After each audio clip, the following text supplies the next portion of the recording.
Hello friends. भूल कर सारी परेशानी सुन लो मेरी नई कहानी। तो चलिए फटाफट स्टार्ट करते हैं। पति ऐसे भी होते हैं क्या? आजकल आपके बहुत टूर लग रहे हैं, क्या बात है जनाब? नंदिनी संजय से चुहलबाजी कर रही थी। क्या करूं, नौकरी का सवाल है, नहीं तो तुम्हें छोड़कर जाने का मेरा बिल्कुल भी मन नहीं करता है। संजय ने भी हंसी का जवाब हंसी में दे दिया। पहले तो ऐसा नहीं था, फिर अचानक इतने ज़्यादा टूर क्यों हो रहे हैं? इस बार नंदिनी ने संजीदगी से पूछा था। तो क्या घर पर बैठ जाऊं? संजय को गुस्सा आ गया। इसमें इतना गुस्सा होने की क्या बात है, मैं तो यूं ही पूछ रही थी, नंदिनी बोली। जैसा कंपनी कहेगी वैसा करना पड़ेगा। ठीक है, पर तुम मुझ पर शक कर रही हो, संजय ने कहा, जैसे मैं किसी और से मिलने जाता हूँ, है ना? अरे मैं तो मजाक कर रही थी, नंदिनी ने कहा। तुम्हारे मन में ऐसे ऐसे ख्याल आ जाते हैं जिनका कुछ मतलब नहीं होता। अच्छा बाबा, माफ़ कर दो, मैं तो इसलिए कह रही थी कि गर्मी की छुट्टियों में हम बच्चों के साथ कहीं बाहर घूमने चलें। नंदिनी जैसे अपनी सफाई पेश कर रही थी। ठीक है, देखते हैं, संजय ने कहा। एक दिन घर के कामकाज निपटा कर नंदिनी छत पर चली गई थी, तभी दरवाजे की घंटी बजी। दरवाज़ा खोला तो सामने पड़ोसन रागिनी खड़ी थी। आओ रागिनी भाभी, अचानक कैसे आना हुआ? नंदिनी ने पूछा। तुम्हें पता है नंदिनी कि आजकल कॉलोनी में क्या हो रहा है? ऐसा क्या हो रहा है जो मुझे नहीं पता? अरे पिछले कई दिनों से एक पगली इस कॉलोनी में आई हुई है और सब बच्चे उसे छेड़ते रहते हैं। हाँ, मैंने भी उसे देखा है, पर बच्चों को ऐसा नहीं करना चाहिए। अभी वे दोनों बातें कर ही रही थीं कि बाहर बहुत शोर सुनाई दिया। दोनों घर के बाहर आ गई। नंदिनी ने देखा कि एक लड़की भाग रही थी और कुछ बच्चे उसके पीछे भाग रहे थे। नंदिनी ने उन बच्चों को डांट लगाई और उसे अपने साथ घर ले आई। अंदर आते ही वह लड़की बेहोश हो गई। नंदिनी ने उसके चेहरे पर पानी के छींटे मारे। होश में आने पर वह नंदिनी से लिपटकर रोने लगी। नंदिनी ने लड़की से उसका नाम पूछा, लेकिन वह चुप रही। फिर वह जोर जोर से चिल्लाने लगी और नंदिनी से ऐसे लिपट गई जैसे उसे कुछ याद आ गया हो। नंदिनी ने उसे आराम से बैठाया और उसे खाने को दिया, तो वह फटाफट 5-6 रोटियां खा गई, जैसे बहुत दिनों से भूखी हो। कौन हो तुम? पड़ोसन रागिनी ने लड़की से पूछा, तो वह चुप रही। कई बार पूछने पर वह बोली, रेवा। नंदिनी, पता नहीं यह कहाँ से आई है, अब इसे यहाँ से जाने को कह दो। रागिनी ने नंदिनी को सलाह दी। कैसी बातें कर रही हो भाभी, कुछ देर आराम कर ले, फिर जाने को कहूँगी, नंदिनी बोली। देख, मैं कह रही हूँ, ऐसे लोगों से दूर ही रहना चाहिए। रागिनी ने उसे फिर समझाने की कोशिश की। भाभी, आपको पता है कि मैं एक एनजीओ के साथ काम कर रही हूँ, मैं उनसे बात करूँगी, आप परेशान ना हों, नंदिनी बोली। ठीक है, जैसी तुम्हारी मर्जी, कहकर रागिनी वहाँ से चली गई। नंदिनी जब वापस आई तो देखा कि वह लड़की कमरे के एक कोने में दुबकी डरी सहमी बैठी थी।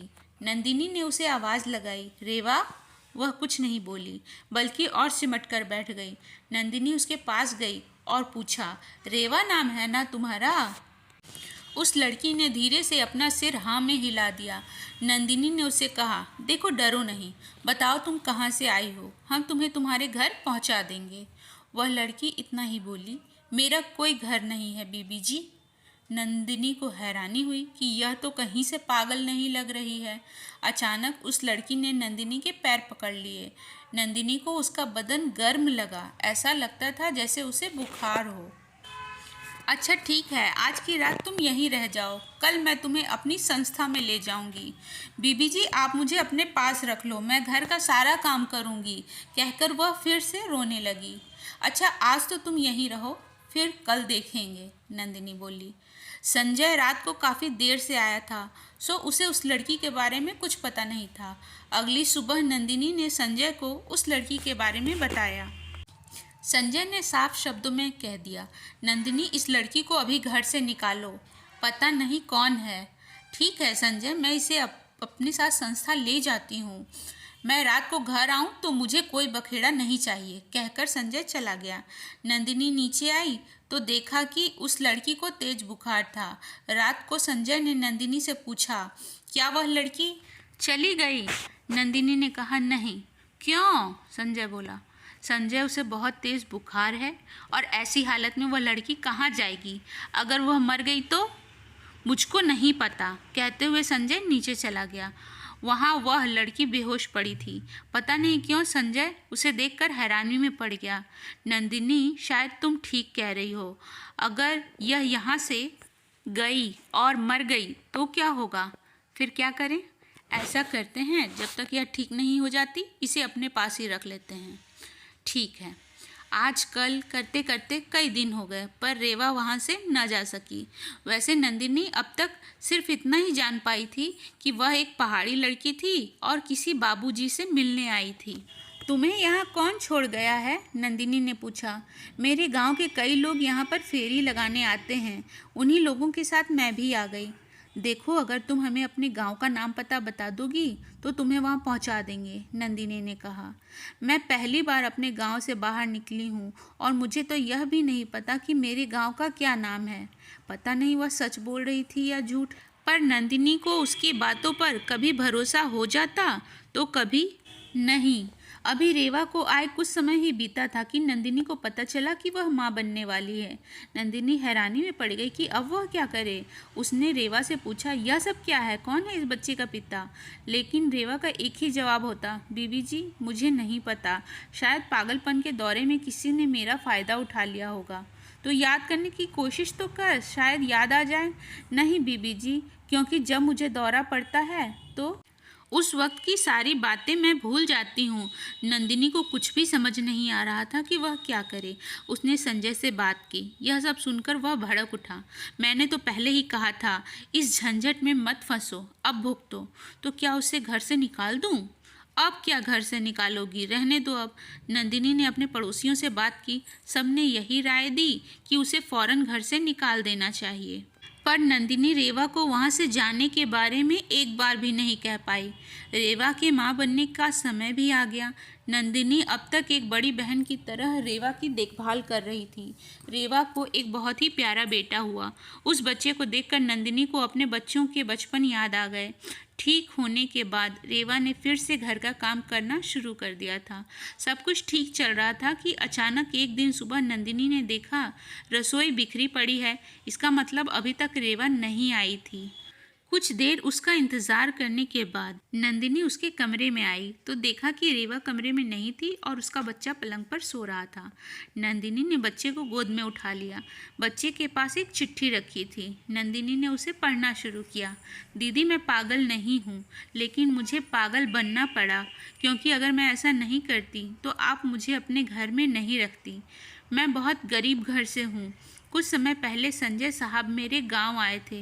उन्होंने मुझे एक अच्छी ज़िंदगी के सपने दिखाए, लेकिन बदले में आपने जान ही लिया होगा कि मैंने कितनी बड़ी कीमत चुकाई है। मैंने ही साहब को मजबूर किया था कि अगर वे अपने घर में नहीं रहने देंगे तो मैं आपको सब कुछ सच बता दूंगी। साहब जैसे भी हैं, लेकिन वह अपना घर तोड़ना नहीं चाहते हैं।